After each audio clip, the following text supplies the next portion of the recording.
Hello and welcome to a late night episode of the Groupthink Podcast. Joining us this week is Eric and Sannah McDonough, who are also, the former of which is also known as the infamous conservative film buff on Twitter. And but both of them are fun to talk to. I mean, they're unlike some of my other people on Twitter. They're not causing fights, so I appreciate that. How's it going? Good. How are you doing? I'm doing all right. It's late in Illinois, and we're in the middle of a plague, so spirits are kind of low. But you know what I mean? Yeah. Yep. How are you hanging in there? Much as can be expected. I mean, don't got much to do because I'm just watching movies constantly. I think a lot of people are. It sounds like you guys are getting some amount of work. Yeah, we're still working. They said this at least that's what I picked up by your Twitter accounts through osmosis. I wasn't sure exactly, so. Yep.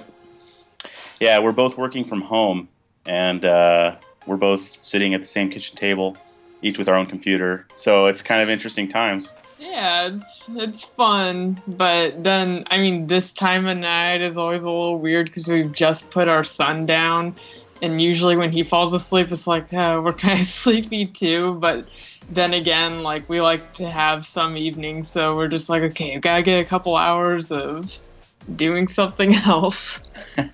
But well, there you go. What do you guys both do?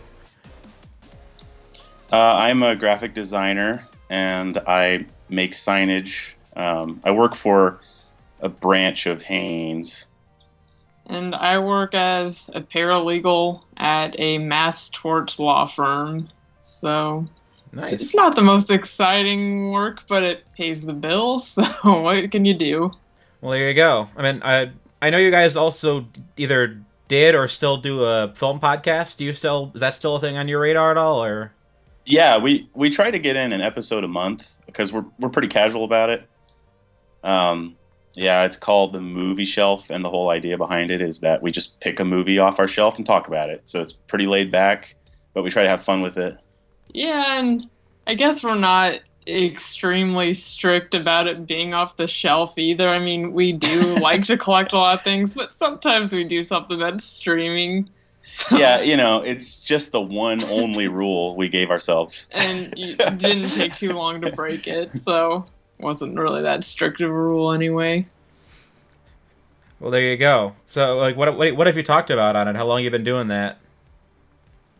We just started end of last year, and like he said, we only have done about an episode a month, so... It's been 5 episodes so far. Yeah, so the first one was just a general Halloween one. We talked about a couple, for me, non-scary Halloween movies, except I do like Psycho, but I don't like gory horror. So we talked about those, and then we did Noirvember. We did Out of the Past for Noirvember. December we did a Christmas episode, but we watched most of the versions of A Christmas Carol, and talked about all the different versions and which one we liked. Yeah, and which ones that were, I don't know, not to our taste, and that was kind of fun. And then The Gold Rush. Yep, Charlie Chaplin. And then recently we did Inception. Oh, yeah. We wanted to do a more recent one, and it has been 10 years since that movie came out, so we decided to talk about that. There you go. Yeah, I know from Twitter you tend to lean a little more on the older film side of things. Yeah, I'm really big into classic films. I think it's because both of us really like stuff that we don't like a lot of gore and stuff that's cleaner. And so when you watch classic films, because of the Hays Code that existed, everything's clean. But at the same time, because of that, the scripts are often very intelligently done. And they have to make up for that in other ways to get the audience to come. And so there's a lot of, you get like the big spectacle pictures, the big Technicolor, Ben-Hur kind of stuff. And then you've got on the smaller side, like noir and smaller dramas, they have to focus more on the script and the characters to make it good instead of just like we're going to put shock and awe in here and lots of blood and guts and stuff just to keep people in their seats. Instead of that, they focus more on the scripts. And so usually if there's a more modern film that I gravitate to, it's usually for the same reason, because it has more character in it. Yeah. So that's basically why I like classic film a lot. Yeah. Who were you going off on? You remember a couple months ago when someone was going off on Lawrence of Arabia on Twitter? I think you were going off on that for a while. Because I know your handle was your image, your profile image on Twitter was Lawrence of Arabia for who knows how long. It still is. Yeah, it has been the whole time I've been on Twitter. I thought you changed it at some point, but I remember some. I changed it to Dr. Jekyll, Mr. Hyde for Halloween. Yeah, right. I think at some point, was it like Jacob Berry or something went off about it? I mean, it was Jacob Berry. Yeah. Yeah. He's this podcast Lucifer, so. Yep. Jacob Berry. He said it was boring or something. He would. I'm supposed to be going on his podcast next month to talk about Blade Trinity for some reason, but. Oh, okay. That'll be interesting. Yeah, he wants to do some sort of bad movie podcast, so he's like, I want you to come on. I'm like, okay, cool. What do you want to talk about? Blade Trinity. Huh. Okay. That's kind of a fun idea, though. I know, but I've been purposely avoiding Blade Trinity because it's Blade Trinity. I don't want to watch it. It's a pretty random pick. I mean... Hey, and sorry, Tyler, to jump in, but I did see on Twitter that you are listening to Don Quixote, right? I've already listened to it, I think about a year ago, so I've been joking around a lot about it, just kind of like the book, but... Oh, nice. Yeah, I loved that one. You listened to it pretty recently, right? Yeah, the book. I was gonna say I don't think there's a good movie version of that yet. No, I haven't. Eric saw the one with what's that guy? Adam Driver, Jonathan. Yeah, Jonathan Pryce and Adam Driver. Yeah, the Terry Gilliam one. I don't know if I'm interested in that one, but I don't know. It was pretty good. I mean, it was not the book though at all. It's interesting. Like that's the best word for it. Definitely. Which is a very underhanded way of saying it's bad, but I've had thoughts about it. But that's fair. Yeah. Fair. At least it was thought provoking. So oh yeah, I mean got that going for it. The thing I heard about it. Oh, I was just gonna say, I heard the interview that with Leonard Maltin, and Terry Gilliam was just like, I don't want critics to judge it based on like how long it took for me to get it out. I just want them to, judge as a movie. I don't want them to be like, well, after all these years, was it worth it? And he's like, just judge it like any other movie. I don't know. That's probably not going to help it all that much. I mean, have either of you seen Lost in La Mancha? No. That's the documentary that was made when he tried to make that film in like 1997, and it's about just the film completely falling apart. It's a really interesting documentary about just watching a film just completely collapse under it. But yeah, I mean, I can understand why he's like has that feeling. Yeah, I mean, I've been trying to shoot this film for 25 years. Just yeah, and it's really been one of those very famous Hollywood stories from the 90s anyway. People have been talking about it for years and years, and so that the film actually exists now. I don't think it was ever going to live up to the legend behind it. It might have if they got like if the 90s version happened, because that was when Gilliam was still making really good movies. Oh yeah. I mean, that was right after 12 Monkeys, so it would have been like jumping from one strength to another, but now it's like everything past Brothers Grimm is... Yeah. Are you counting Brothers Grimm with that? Yeah. And I haven't even seen I haven't seen Brothers Grimm yet, so that's one of the only Gilliam movies I haven't seen yet, but its reputation precedes it, so...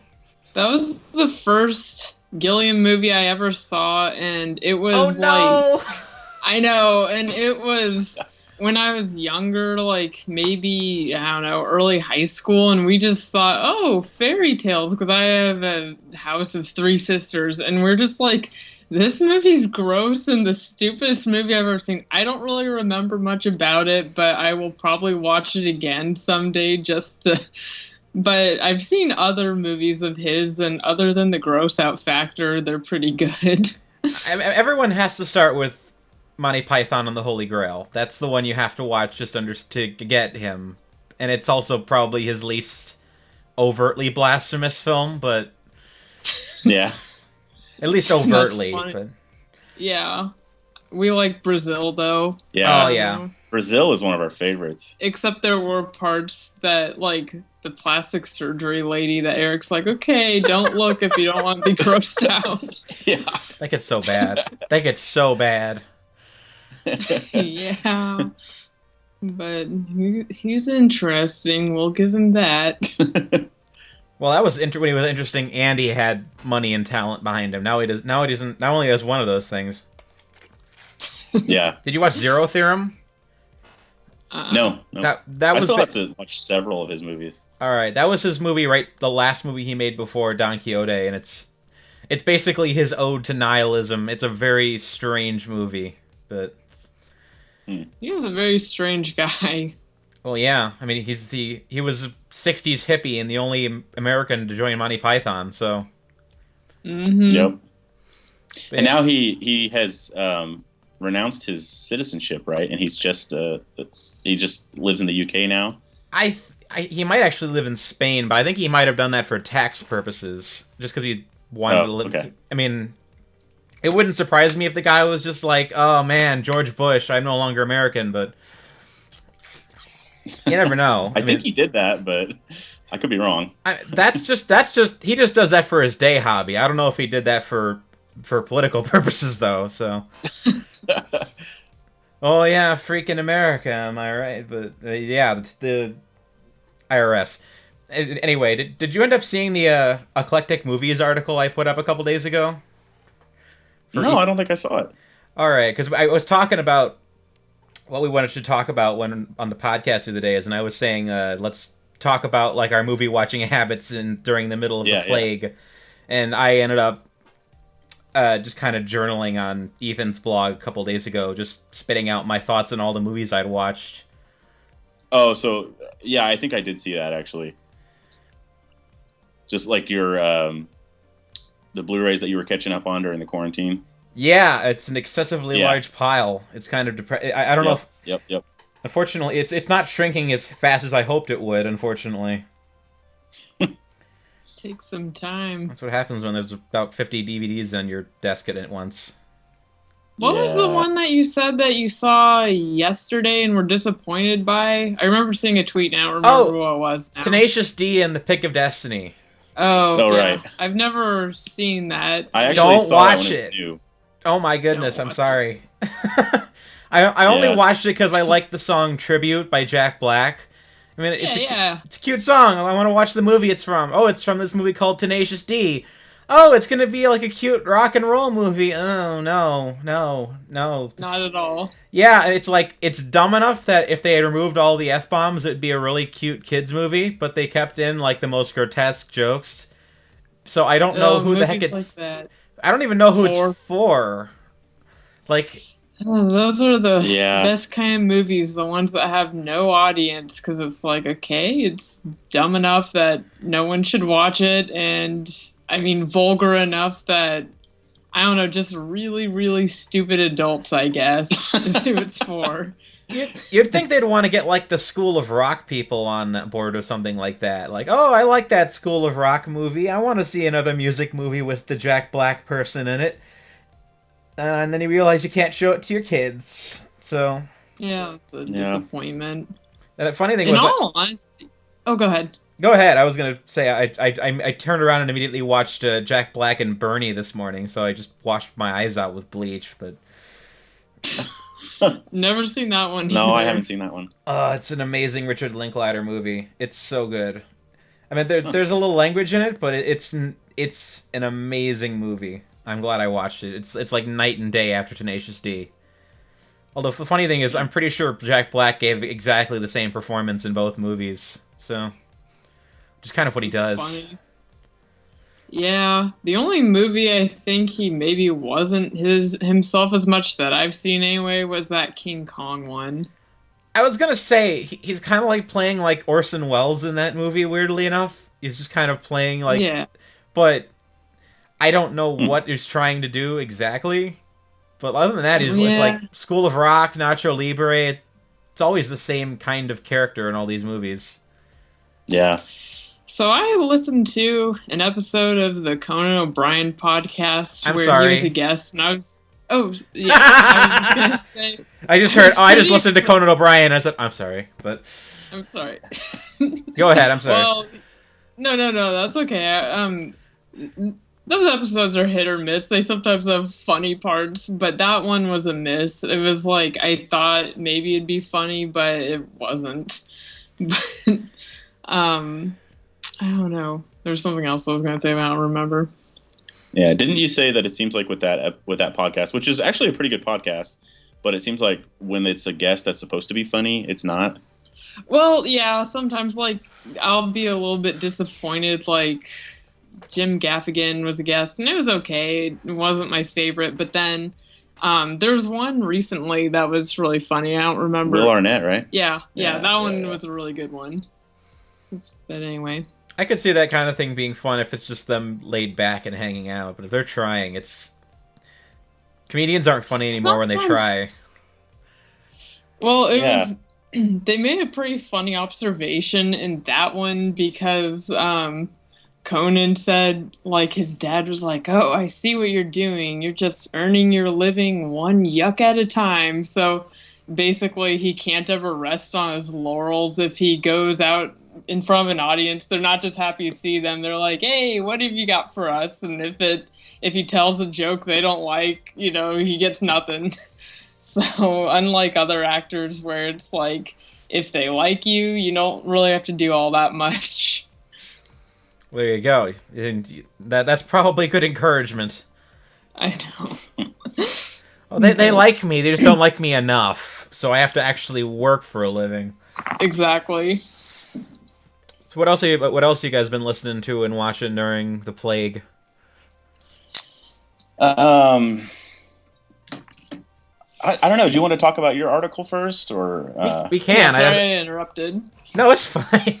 I'd have to pull it up. I haven't looked at it in like in a day or two, but yeah, I was gonna try to pull it up too. Feel free. Ethan, why did you name your website so awkwardly?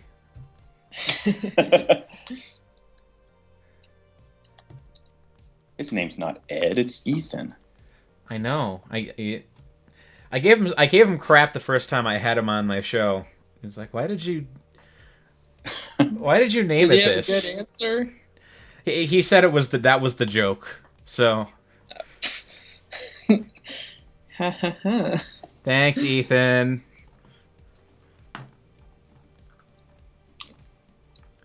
Yeah, the funny thing was I don't think I actually reviewed any of the movies that are in the stack behind in the picture in the actual article. Oh, nice. So that's how big the stack was. This is the stack. That's the stack after the first 25 movies I reviewed. So the one that jumps out, Brigsby Bears, that one that... Yeah, the guy from SNL. we like... Yeah. We never saw that movie, but I don't ever remember that guy's name. But I don't either. Apparently, that funny guy on SNL did that movie. That's all I know. Mark Hamill's in it, so. Oh yeah, I remember that too. Yeah, we haven't seen the movie, but I remember when it came out, we were talking about seeing it. One of my regulars from back in the day told me to watch it, and I bought a copy at Family Video, and I put it in the stack, and it's been 2 years. So Kyle Mooney is his name. That's it. Oh, and you have the Ingmar Bergman cinema set. Yeah, that was Angels Have Wings. That's a good one. The Bergman set was my tax return last year, so or at least nice. Part of, not all of it, but part of it. Mr. Deeds Goes to Town. That's a classic one if you want. That's one of my favorites. Lift your spirits during this time of pestilence. Well, considering I just watched Andrei Rublev earlier, I kind of probably need that. I mean, 3 hours of Soviet existentialism really gets to you. So yeah, that was like when we were talking about quarantine picks, Eric's thing was like, well, I'll let him talk about his thing. My thing is like, I want something that's kind of funny and uplifting that I can just kind of forget about the current situation of the world. I don't know, because it's kind of exhausting. But I mean, that limits the movies that we can watch together. So Eric gets all the dramatic, heavy stuff out of the way on his own sometimes, and I miss out. Well, I'm finding that to be a problem because I'm trying to dig through this pile in earnest, and I'm like, well, I bought all these like depressing dramas and war movies and whatever Barry Lyndon qualifies as, and I kind of need to watch all of them, especially now that I have like what I don't know. We don't know how long this is gonna last. A month. So I'm like, maybe at least. Yeah. I mean, what state are you guys in? I know because I'm up near Chicago. I don't know where your We're state's. in Missouri, Kansas City, Missouri. Right. Is Missouri? Do you guys have an official lockdown? Our governor has not done a statewide lockdown, but our county has. Yeah, they kind of do it by county around here. So basically, not supposed to really do anything except go to the grocery store. I think if people get sick, they're all just going to get at the grocery store. Yeah, that's kind of the bad side of this, is that we've managed to successfully just like remove every aspect of public interaction except for the grocery store. Mm-hmm. So everyone will get it there. Everyone goes. Yeah. And I had some weird interactions at the store the other day too. Like this guy was I went to a Walmart, so maybe that was my first mistake, but this guy was just walking around just saying 6 feet and just laughing to himself. I was like, man, the world has gone crazy. I mean, I did a little grocery shopping yesterday and today, and every store I go to, every single alley is basically turned into Frogger. So you walk into an alley, someone walks into the same alley, and they immediately turn around and go the other way. Or you see two people coming at you, and everyone just starts ducking Matrix style just between you people, just because you don't want to be within 5 feet of them. Like it's weird out there. Yeah. I mean, just yesterday, I had a friend who she thinks she had the virus, but she thinks it passed. She went. She basically got all right except for the cough, and then she's like, "Oh, I'm gonna go out and start doing things in the park again," and she immediately sprained her foot. So I had to drive her to the doctor yesterday, and here's me basically becoming a hypochondriac in real time with a mask on my face and just like, my friend's coughing in the car, and she has an unconfirmed COVID, and I don't. Oh my gosh. Yeah, and I'm like, oh crap. So. Oh my gosh. So I had a very stressful morning yesterday, and I proceeded to burn all my clothes when I got home and take a hot shower. I sleep last night. Oh, once I was out of the clothes and kind of rationalized it, I'm like, I'm probably fine. Yeah, probably. We'll keep you in our thoughts and monitor on Twitter. So. Oh yeah, someone has to. That's full. I mean, I was saying. I mean, that was kind of what I was talking about yesterday when I put that post up. Because after I got home, I ended up going over to the park near my house where there's a giant mountain that there's like no, it was like 5 people in the entire park, so no one was near each other. So I was able to at least do something yesterday, which is nice. But that's nice. Are most people in Chicago wearing masks, or like, I don't know, about what percentage of people you see? Well, here's the thing. I don't go downtown all that much. I'm about 50 miles into the suburbs, and out here, people are pretty much hunkered down for the most part, except for getting food and going to grocery trips. Yeah, exactly. Doctor. Although a lot of the fast food joints have pretty long lines too. I mean, those places are probably going to be bad after a while. But so I haven't been to Chicago yet, but I've heard nothing but bad things. So who knows? Yeah. Yeah. I've got a handful of friends who live downtown, and they're all just hunkering down too. So, and I have a friend who's in I New can't York. imagine living in an apartment like up in a high rise right now and just being that surrounded with people, but feeling like you can't touch anything or get close to anyone. Oh man, I mean, I've got a friend who lives in New York City too, and she basically said like, yeah, it was like 2 weeks before the city went down in lockdown. She's like, yeah, I'm working like 80-hour weeks right now, so I can afford to survive the apocalypse. And I'm like, well, that's smart. Get some money in, and then she's not. And I haven't heard from her a couple days. I should probably check in and make sure she's still alive. But yeah, it's busy, crazy time, and like you said, you got those stacks of DVDs and Blu-rays staring you down. yeah, I mean, I tried to figure out what the best thing I could do with my time was, and I'm like, well, I could take some online college courses, I could write my book, or I could finish the boat movie pile that's been laughing at me for the past 5 years across my room. And I realized this is basically just an extended vacation for my job, so I'm like, yeah, I'm just going to go ahead and do the one that doesn't require any work. Yeah, well, and it's something you can check off anyway, so... Oh, yeah. Even if... I'm going to get back to work, and I'm going to be like, I've been through some crap, guys. I watched 200 movies in the past month. What did you do?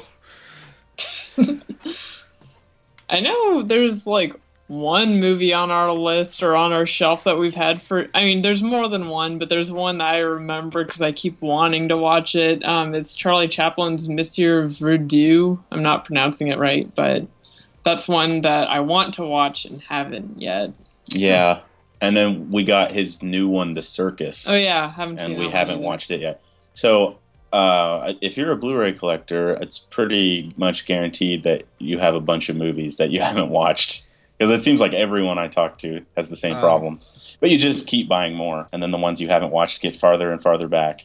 Yeah, I mean, the more religious I get, the more overtly I start to kind of resent the fact that I have such a large collection, but I'm like, I should probably go in minimalist, and I'm like, but the other part of me is like, yeah, I need to buy 2 more shelves. We need to buy some shelves.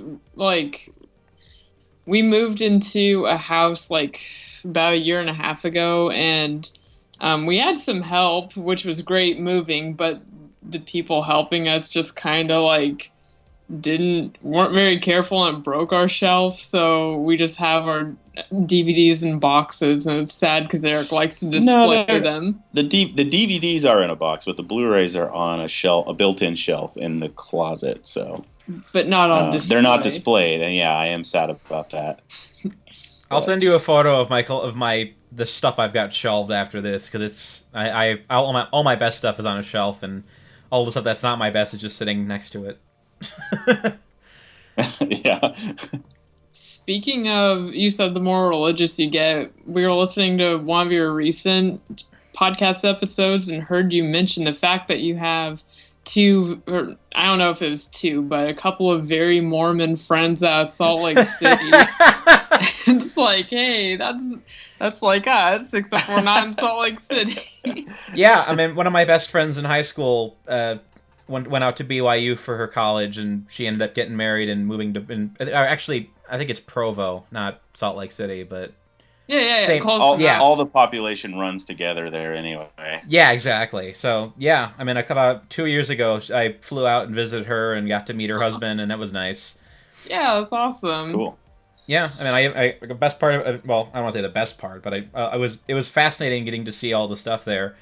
I mean, I ever since then, I have... what's the... Mormon Tabernacle? I listen to that just about every week now. Oh, that's awesome. We are too, especially now. It's nice because we're doing church at home now, and they have the music and the spoken word every week, and they've had it since like 1925 every single week, and so it's kind of nice to put that on, and it's a nice substitute for being able to go to church. Those people are brave. There was, like 200 people in that entire band and choir? That's a lot of people. They still broadcast it, but I don't think they're recording it. I think it's old episodes is what they're doing.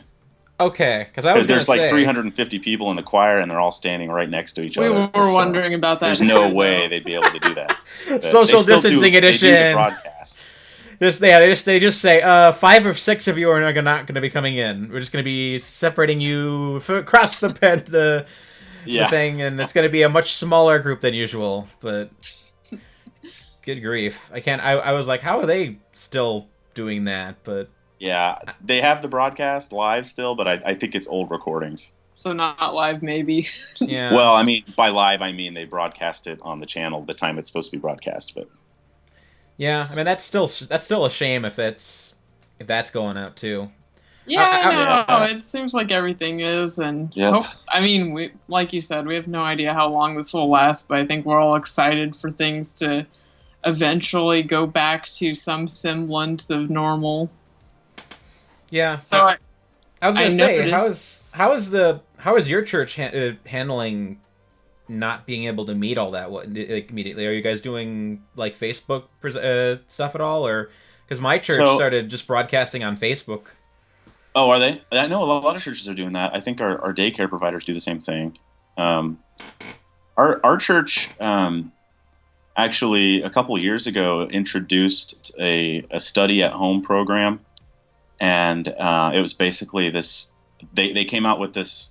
I think, what do they call it? Church, home-centered church. Home-centered church supported, because I mean, your friend, you probably know or maybe knew that like Mormon services or Church of Jesus Christ of Latter-day Saints like were 3 hours. Yes, I know. But 2 years ago when they introduced this, they got rid of one of those hours, and so they're like, you need to study more at home, and we're not going to have like the long, like as long on Sundays, and so we all get used to this, and it's kind of a cool like week by week curriculum with like scriptures and lessons that you're studying all week, and then when you go to Sunday school, you're a little bit better prepared. And so like when all this happened, it was like smooth as can be. It was like, all right, we're going to continue that and, just have services at home. And we, so that study program was already in place for Sunday school, and everybody was already on the same page that way. And then we take the sacrament or the communion every week. And people, so basically the men in our church, if you're worthy and if you're active, the men get the priesthood. Basically, no matter who you are, it's not just the bishop who gets it. All the men do, as long as they're active and worthy. And so, so basically, all the men are at home and they're doing the sacrament at home. And so we have like a home-focused communion going on. It's been nice because we're able to like focus a little bit better. Like when we're at church and we have like a 1-year-old, they're running. The 1-year-old's like squirming, screaming, and so it's not always as easy to focus. But at home, when it's just like Eric, me, and the 1-year-old who's still squirming and running around, like I don't know, it feels kind of sacred, which is cool. Yeah, it's been kind of cool actually. But yeah, how have things been with the streaming on Facebook with your church? You miss something from not being able to be around others. I mean, I'm not the kind of person that's necessarily the most sociable at church, so I don't necessarily meet tons of people other than my pastor. So it's not like I'm missing the community all that much, other than maybe a handful of people, but I mean, it's harder for some people than others. I mean, it's hard not actually being in the place. But I know one of my best friends is a Catholic, and she's not being able to take the Eucharist well at all because she wants to be able to go to her mass every week and do that. And yeah, and I think I follow a lot of Catholic people on Twitter, and I've actually joked about that in the past. It seems like I'm like by accident in Catholic Twitter because like my whole feed is always Catholic stuff. But I've noticed a lot of people saying, it's so important to take the Eucharist and to have Mass, and it's like important for their salvation. That's the way they've put it, and so it's like a major problem there, and definitely understandable. And you see this stuff with the drive-by confessions. I've heard about it. I haven't seen it in action, but I've heard about it. People are starting to get creative. I'll give them that much. Yeah. I mean, that's for sure. I mean, one of the weird things that's coming out of all this is just seeing what people do and do not consider essential parts of day-to-day life.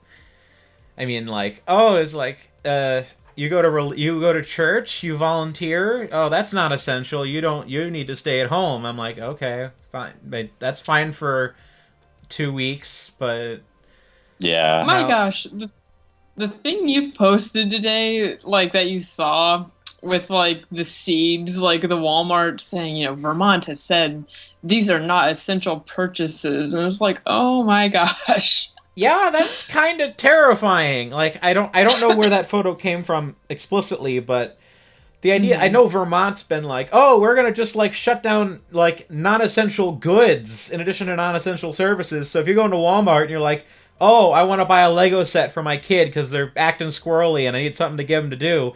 No, that's non-essential. We're not going to deliver it. I'm like, are you insane? Yeah. Like, what kind of power trip is Vermont on in order to think that's appropriate? Yeah. There are some of these local leaders that, I'm sorry, but they are just loving this power that they're getting right now. Yeah. And you can tell. Yeah, that's like the scary part of this, is like, how many of these people are going to have to get this power clawed from them with, like, get dragged to the Supreme Court and be like, no, sir, you cannot shut down religious services during the summer. Right. Like when things all get back to normal, it's like, well, they're saying things we don't like. Yeah, I mean, it would be nice if there was like an end date to all this, being like, oh, everything is going to be back to normal by May 15th, but now everyone's saying the economy is like on the verge of complete collapse. I'm like, well, that's... Are you just saying things you want to happen? Like, as there were, like 2 weeks ago, there were those bozos on Twitter that were like celebrating, oh my gosh, coronavirus has destroyed all of Trump's gains! And I'm like, well, good for you. The stupid thing that I'm seeing are like all my friends who are like, wow, it took a pandemic to give people human rights. Now we know that you could work from home and you didn't have to, pay rent on time and blah, blah, blah. It wasn't working before. We need to change how we do everything. And it's like, you guys don't realize like that we can't do this long term. There will be terrible consequences and so they're acting like, see, we could do all this all along. It's like, no, this is not proof that you can. This is, again, like you said, I mean, this is just kind of verge of collapse if it goes on too much longer and the businesses go away and people's jobs aren't available for them to go back to if, too much time passes. I remember about a week ago, Andrew Yang was going off about, yay, see, giving everyone $1,000 is actually a good idea. And then if you look at it, it's going to cost like $2 trillion or something like that to give everyone the stimulus money. One-time payment, right. One-time payment of the stimulus, and that's his idea for replacing welfare. Good grief. I don't know. It feels like... I don't know. It feels pretty insane. Yeah, and I mean... no one's really in control. So yeah, that's why we like to divert ourselves with movies. Let's talk about movies. We're spiraling, people! We're spiraling! Can't go on! But yeah, did you end up looking over the article at all, or? Yeah, we've been looking at it, admiring the stack. I mean, there's words below the photo, Wait, Richard III. Maybe I've seen that. Oh yeah, one. Richard III. That's a... Oh no, wrong one. That's the 95 version. I have not seen that one. 95 version. The Olivier version is very good, though. I need to watch that. I'm working through the I'm working through the plays and then watching the movie versions after I read them. Next one I'm doing is Henry IV and Henry V, and I want to watch the Olivier version after that. Nice. Yeah. Yeah, I don't know. Eric, you'll have to talk about these if you've seen them, because I haven't. Well, a lot of these I have not seen. I get accused of finding the most obscure movies and being pretentious, and I don't understand why. Well, if it's... How long has movies been a big hobby for you, and it's like years and years pass, collection grows, you're gonna run to obscure territory. We have seen Safety Last. Safety Last, yes. We Did you love like silent that? comedy. That was fun. It's very sweet. My favorite part of that is when he's like crawling in, and like the floor overseer is like, what the heck is that? Because he looks kind of like a spider just crawling along, and then he just jumps up. And I don't know, that part makes me laugh every time. Yeah, because he looks really bizarre when he's doing it. I'm gonna have to see if I can get a copy of the. Harold Lloyd did The Kid too, right? That was Charlie Chaplin. Yeah. Was it? And not The Kid Brother. Yeah, he did the Kid Brother. I was gonna say I Which- couldn't. For some reason I thought that was Harold Lloyd. I don't know why. No, the Kid is Chaplin. And the guy who ended up to grow up to be Uncle Fester, no. Coogan. Yeah. Jack Is that it? Coogan Oh. is the young kid. Modern Modern Times. Speaking of Chaplin, Modern Times is on your list. I see Sweet Smell of Success. I've got that. I have my own stack. I got that. Nice. For You those got the, listening, I just pulled it out. I had it right next to me. you have the Criterion one too, so. Yep. That's a really good one. Have you seen that one yet? I did. Honestly, it did not work for me the first time I watched it. It didn't really It was kind of heavy stuff and difficult to follow. Oh, for like in the mid. I'm like sitting It's there gritty. like. I'm like, why is this? Why am I watching this movie when everyone around me is dying? This is not a good pick. Oh, yeah. So I see in your description, let's see, All About Eve, Who's Afraid of Virginia Woolf, Streetcar Named Desire, and Sweet Small Success all suffer this. I'm not gonna say it right. I didn't. I'm not. Melody. I'm not saying they're bad movies. I just meant to say that they're movies that are just so heavy on the dialogue that if you aren't following it very strongly, that you get lost really, really quickly. Oh, yeah. Yeah. I have to have captions. Are you a caption person? I've noticed I handle movies better with captions. At least I've done that a couple times recently.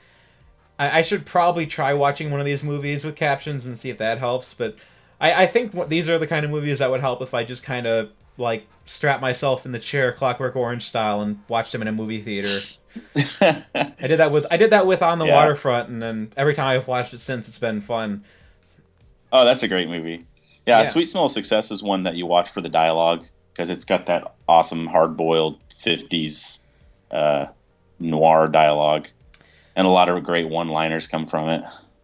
Yeah, I mean, I don't disagree, but it's one of those things where the movie doesn't really explain much of what's happening for the most part. So if you miss a couple of lines early on, you're not going to be able to follow what's happening like halfway through. And I'm like, wait, who is this? What are they talking about? What are the consequences of this conversation? So Right. So a marketing person would spin that and say, it has great rewatchability. Yeah, that's what I would say. a movie of stirring depths. But yeah, so I agree about like Streetcar Named Desire, because we saw that earlier this year. Oh, man. And it was like we were watching it Saturday night, and I was like, it's a striking movie, but I was kind of depressed about it. I was like, oh, this is putting me in a bad spirit for Sunday. Yeah, that is such a depressing movie. And you compare it to Who's Afraid of Virginia Woolf, too. Man, that's one of the most depressing movies I've ever seen.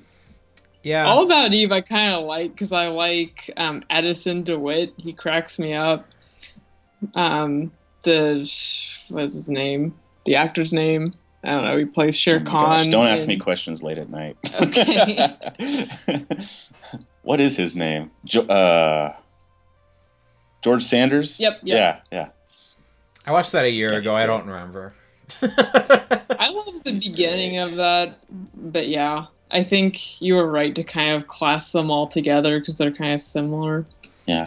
Yeah, my dad basically just said that it's because those kind of movies come from like the stage play tradition, so you can you kind of have you can afford the spoken word to be dense on the stage when that's all the play is, but in a movie you kind of have to change it, and the movies do admirable job doing that, but it's still very chatty.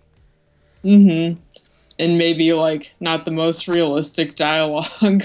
Well, again. Well, the flowery language is one of the appealing parts of it for me. No, I agree. Yeah. have either of you seen Shadowlands, the Richard Attenborough movie? No. You guys should. I mean, I'm surprised. I'm surprised more Christians actually haven't watched this movie. I mean, it's a C.S. Lewis biopic, so. Oh. That sounds good. Oh yeah, I in the past like 6 months, I've seen like 2 separate stage play versions of the Life of C.S. Lewis. So I've been rewatching like every version of the Shadowlands story that's come out in the last 20 years, and so now I've seen the. We gotta watch that. Yeah, we'll check it out. Yeah, I mean, make sure you watch the Richard Attenborough version, because the first time I tried to watch it, I watched the made-for-TV version of the stage play, and you can tell they didn't have a budget, so it's just a bunch of no-name actors running around Oxford. I mean, it's cute, but then they got Anthony Hopkins to play C.S. Lewis in the Richard Attenborough version, and that one's really good. Cool. Yeah, well, we'll definitely check that out. I'll have to send you. Sounds like it. Yeah. Sorry, I was gonna say. I almost cut you off, and then I thought you were gonna say something, and then you didn't. So. Yeah, it's typical for me. I'm kind of awkward. I don't know, Eric. What was your idea for getting through a quarantine? Well, did you get through everything with your article, Tyler? Hey everybody, it's Tyler from the Editing Bay. I just wanted to let you know that we had a massive technical error during this recording, and from this point on, we recorded the following day, following the breakdown of the podcast, but the conversation continued from where it started. Thankfully, we only lost about 6 minutes of content, so please enjoy the remainder of the show with us a lot more bright-eyed and bushy than we were last night. Good morning, Vietnam! We are back from our 14-hour mandatory union break after I was forced to troubleshoot my computer. So we were just we kind of dropped off last night when we were talking about what isn't comfort viewing during the middle of the plague, and we were kind of talking about my recent Star Trek binge. I mean, what are you guys doing right now for comfort? For comfort, I don't know if it's for comfort, but since the beginning of the year, I've been going through William Wyler's films, because I'd only seen a couple, and I always hear he's one of the top 5 great classic directors, so I wanted to get more into his filmography. Is Best Years of Our Life a comfort film?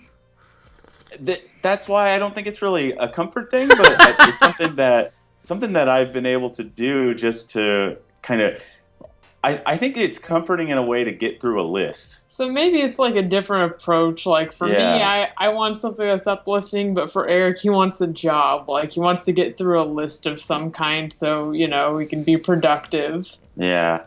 I mean, I'm kind of halfway between those two, but I mean, I just watched Andrei Rublev last night, and I realized that 3 hours of Soviet existentialism probably isn't good for my soul right now. Yeah. I mean, Best Years of Our Lives is a comedy compared to that. Oh, yeah. Compared to that. But, so what other ones have you seen? Roman Holiday, I assume? Yeah, Roman Holiday, Best Years of Our Lives, Mrs. Miniver. Those were the ones that I'd seen, and I loved all of those films. So I didn't go all the way to the beginning because he started working in the silent era, but I just wanted to kind of get through some of his later ones or his more famous ones. So I started with Dodsworth. Because do you have the Criterion channel? No, I promised myself I wouldn't get it until I finished this movie stack, so I have to do one thing before the other. That's admirable.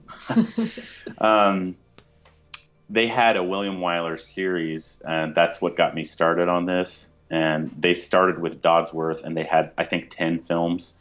And so I watched all of those, and I felt like that was my goal to watch those, but I was enjoying it, so I wanted to keep going because it stopped at Best Years of Our Lives, but he made a bunch of films after that.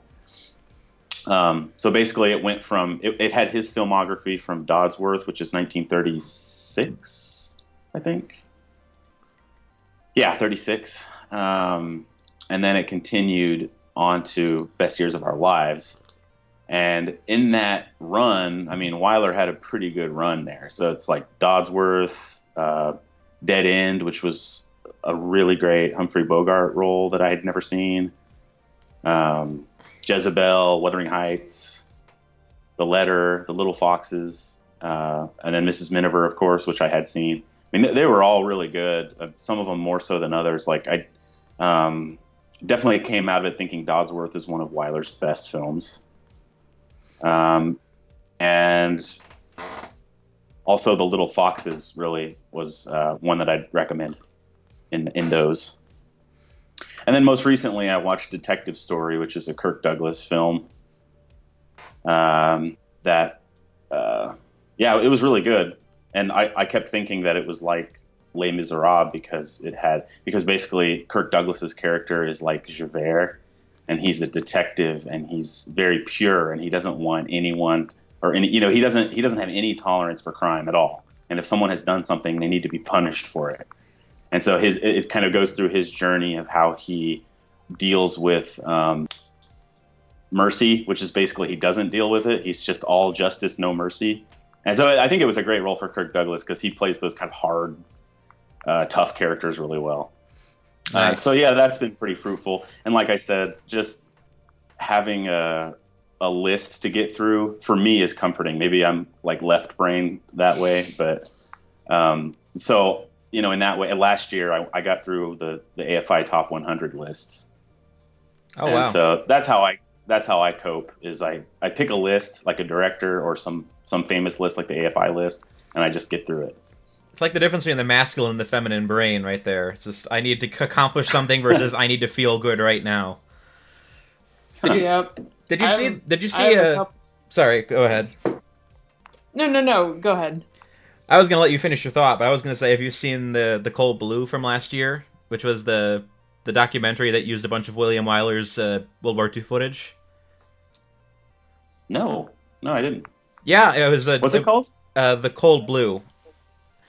The Cold Blue? Yeah, apparently William Wyler did a couple of B-17 tours in World War II and brought his camera up, and they just edited it into a documentary for HBO. Oh, cool. That sounds good. I saw the George Stevens D-Day documentary last year. It didn't come out last year, but that's a really good documentary that features George Stevens' photography, and a lot of it's in color. I think I heard of that. I haven't sought it out yet. What's it called? Like D-Day to Berlin or something like that? I think that's it. D-Day to Berlin, if I remember right. Man, that was great. Definitely recommend that. I remember seeing a Letterboxd review it at some point, and I was like, I should need to check that out, but I never found a copy of it, so I never watched it. But yeah. So how is your morning been then? A little rainy and gloomy here. Yep. And it dropped like 30 degrees since yesterday. Oh gosh. I mean, I was hoping that I'm planning to go out into the park today. I'm like, because I need to get out, but I'm like, I hope it isn't that bad here. Yeah, I don't know. I have to check the weather app to see, but I don't know.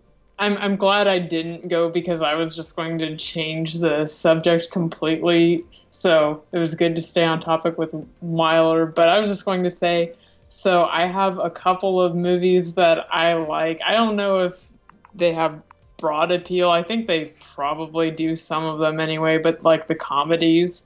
So some of them are a little more popular than others, but I really like Pee-wee's Big Adventure. I think that one's a funny one and quotable. I think my favorite comedy is Lost in America with Albert Brooks. I saw that a couple of years ago, and that's one that I could just probably watch anytime. And I don't know. I try to bring that one up a lot because that's one of our favorites, and you hardly ever hear anybody talk about it. Yeah. A top 5 comedy for both of us, I think. Yeah. And then we like Dirty Rotten Scoundrels with Steve Martin. And the one that's maybe a little more obscure is Gentlemen Broncos. It's the Jared and Jerusha Hess, like another one. It's a little, has some gross parts, but it's pretty funny, and has Jermaine Clement. He does a really funny role in that. And also, is it Sam Rockwell? I always forget. Yeah. Yeah, he's in it. And then probably the comedy that I liked when I was young, and so that's also a comforting one, is What About Bob with Bill Murray. So those are some I'd recommend. That's a good place to start. I mean, I immediately woke up this morning and I was like, I need something dumb and I need something happy, because I needed to process emotionally more than I needed to think right now. So I was like, okay, I got my 3-hour Soviet art movie out of the way. Now I can just do the fun movies for a day. We have a stupid story about just being in the mood for a dumb comedy. Oh, yeah. One of my proudest moments. So, are there any, like, family video rental stores around Oh, where yeah. you live? Yeah. And I haven't been in one in years, but the town I grew up in had one. And they had a really nice policy where, like, you know, if you're not satisfied with whatever you've picked out, you can return it. And it's not even necessarily that it was scratched or there was something wrong with it. It's just, I didn't really like this. They'll be like, okay, we'll give you a, you know, replacement for free if you're not satisfied. And I don't know if you'll judge us, but my older sister always loved the movie Dead Poet Society, and I was always kind of lukewarm about it. I kind of didn't. I mean, it's okay. I've seen it a couple times, but she really loved it, and Eric had never seen it. And this was when we had first started dating. And so, like, you know, he comes to town and it's like, oh, well, we could pick up this movie. It's pretty famous and you've never seen it, so let's watch it. So we go get it and we're watching it, and and when we bought it, the cashier guy was like, oh, this is my favorite movie. I love this movie. It's great. And it's like, oh, yeah, cool. We're excited to watch it. It's been a little while for me. And when we're watching it, it's just not what we like. Like, we get to the scene where Robin Williams is telling the kids to tear out the poetry page or the textbook pages. Yeah, and my eyes rolled into the back of my head. Yeah. Oh my gosh.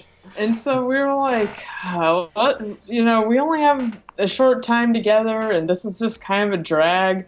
Maybe we should return this movie. Yeah, let's return it. What else could we watch? And Eric was like, well, you've never seen The Good Burger. And so it's like we were contemplating going to Family Video and saying, not only did we not like this, but we disliked it so much that we want to return it in exchange for something else. And what we're going to get in return for your favorite movie is we want to watch The Good Burger. And then, like, we realized we did it too. I didn't remember that, but yeah, we did it. We took Dead Poet Society back. And we did not watch the whole thing. We stopped it and we're like, forget this crap. And then we exchanged it for The Good Burger. It's like, wow, these people are so stupid. They can't appreciate this good movie. I don't know. That's fair. I mean, I haven't seen Dead Poet Society yet, but it's one of those movies that has a reputation. I mean, do you guys watch Community at all? No. There's a great Community joke in the first season where they go into like a class and there's a teacher who's basically like the Robin Williams character, and he tells the students, "I don't want you to conform. Stand on your desks. Why should you not stand on your desks?" And immediately one of the desks breaks and the person on it falls. Oh my gosh! Which that's kind of. This is why you don't stand on desks. It's like, there's an SNL sketch that did something about that too. That. Kind of a lot more graphically. Like, one of the kids stands on his desk and the ceiling fan cuts his head off. Well, there you go. I mean, I've got my own Family Video awkward story. It's not as severe, but it was awkward. Have you guys watched any of the Dinesh D'Souza documentaries that he's done? Yeah. Yeah. So Yeah. I have a progressively more a frustrating relationship with them, but the newest one that came out like 2 years ago, I ended up buying a copy of it for like $2 for my grandpa, and I took it to the lady up at the front, and she's like, and it has the photo of Abraham Lincoln being transmutates into Donald Trump, and she took one look at it and said, "Yeah, this looks interesting." And I immediately just I immediately just turned around and thought of what I said on the spot. And like, yeah, my grandpa's gonna love it. And I made her laugh, and I managed to get out of that situation without getting punched. So that was the important thing. Man, I just thought of 2 more stories. It's like I feel like we've all been there, kind of with that kind of thing, like buying right-wing documentaries at Family Video. I don't think everyone's been in that situation, but buying something with like an embarrassing title or something or cover, like my favorite author for years and years and years, Thomas Sowell. He's brilliant, but then like if you ever go to a bookstore and it's like, I want the book Black Rednecks and White Liberals, it's like that looks odd, and why are you requesting that book? And it's like, it's a good book, it's a compilation of some of his essays, but it's like I wish the title weren't that. And then we went to some like small used bookstore near our house a couple of years ago, and we're picking up the Federalist Papers, and they had an edition of it. It was like hardbound with gilded edges, and I didn't even notice before I had taken it to the cash register, but it was the Wayne LaPierre approved version.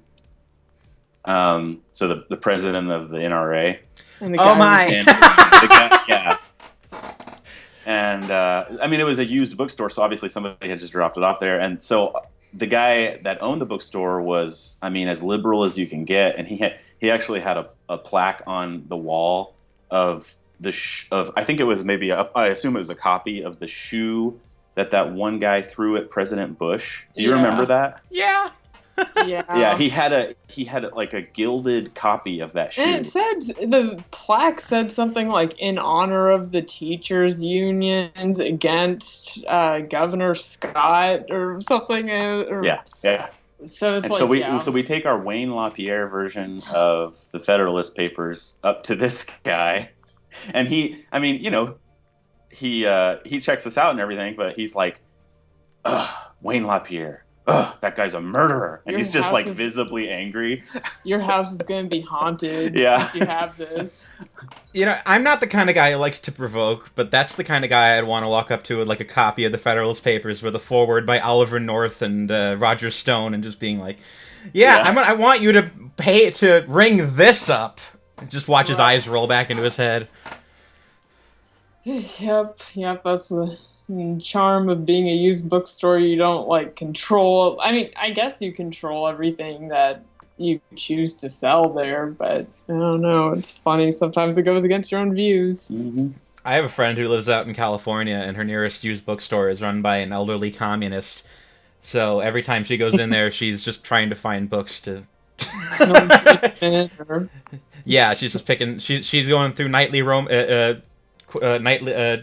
medieval romance books, and the guy's just rolling his eyes, and That was funny. Don't judge me. Well, she's brave. She'd be the kind of person that would immediately go out of her way to annoy him, I'm sure. It's funny. But yeah, do you have any thing you'd recommend people watch then, other than what we've talked about for duration of things? Like I was talking about Star Trek. I think that's a good show to watch right now because it's very optimistic. Mm-hmm. Anything escapist is probably really good right now.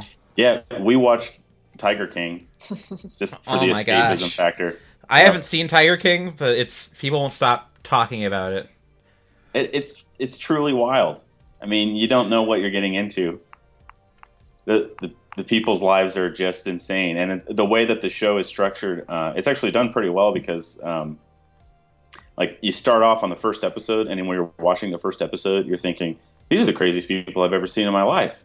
And then every episode, they sort of unveil a new aspect of the people's lives that they had kind of kept hidden until that point. And so then every episode, you're like, wait, there's more?